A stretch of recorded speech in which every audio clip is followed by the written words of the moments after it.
ஓட்டுக்கு காசு கொடுக்காம உங்களால் தடுக்க முடியுமா? முடியுதா? கொடுக்கறத வாங்குறதும் குற்றம், ஓராண்டு சிறைன்னு பதாக வைக்கிறீங்க. ஒருத்தரை கூட கைது பண்ணி சிறையில் போட்டாங்க. எப்படி இதை காட்டுறீங்க? என்னைய மறிச்சு சோதிச்சுட்டு போறீங்க. தண்டனை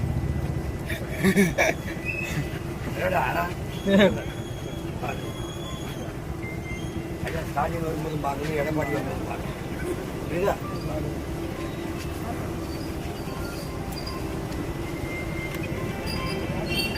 அவ்வளவு பண்ணலாம்.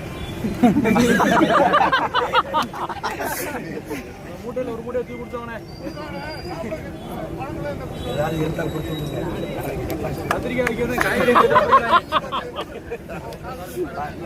ஆமா கொண்டே சேர்த்துக்கேன். கத்திரிக்காய் காசு கொடுக்குறவங்க இருக்கிறது, காசை கொடுக்காதவங்க